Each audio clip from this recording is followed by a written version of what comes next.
So just how bad is it? Revelations today that the gas leak in Porter Ranch could actually cause a blowout. And that has ignited new anger from residents. Tonight's community meeting is expected to spark a bigger firestorm. That's where residents are coming face to face with officials over what they've learned. CBS 2's Randy Paige is live in Porter Ranch right now. Randy. Paul, Elsa, we are seeing a lot of concerns here in town and plenty of activity up on the mountain.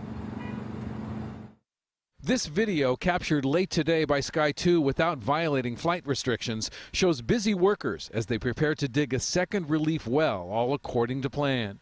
While some residents below wonder if it's still safe to live here. We're concerned and we're anxious and somewhat frightened. I'm very concerned about the blowout aspect. Residents here are reacting to concerns about a potential blowout at the wellhead of the leaking pipe that's been sending methane gas into the air above Porter Ranch for nearly 3 months. Today, we spoke to the chief director of the Department of Conservation, which regulates the oil field, who told us the concern has existed since late December, when SOCAL gas efforts to stop the leak caused an 80-foot-long crater around the wellhead, leaving the pipe unsupported as it rises from the middle of the void, with the exception of cables attached to it. SOCAL Gas Vice President of Customer Service, Gillian Wright. Our work to attempt to kill the well using fluid pumping has changed some of the conditions on the site, but the wellhead has been safe and has been safely secured throughout this process. Chief Deputy Director Jason Marshall told us the well in its current state is in stable condition, and he has a high level of confidence in the current approach, which involves digging 2 relief wells, which will avoid the crater directly above the well and approach the underground reservoir of natural gas more than 8,000 feet below the surface from a different direction. We're very comfortable that our experts know what they're doing,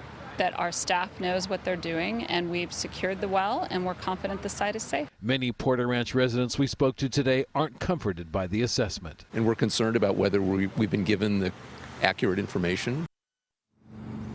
And coming up in just a little less than 2 hours, about 7 o'clock here at Shepherd of the Hills Church, that community meeting will get underway. State regulators will be here to try to answer a lot of those questions, and we expect, Paul and Elsa, this meeting will be very well attended. So, Randy, the workers are not allowed to bring cell phones or even their watches to the site. As a resident, that would say something to me about the danger of the situation. Elsa, you know, it is, and SoCal Gas is clear about the fact there is always a potential danger with a methane leak, but we want to point out that these rules, no cell phones, no watches, nothing that could spark ignition, those rules have been in effect ever since they first got wind of this methane gas leak back in October. So nothing has changed.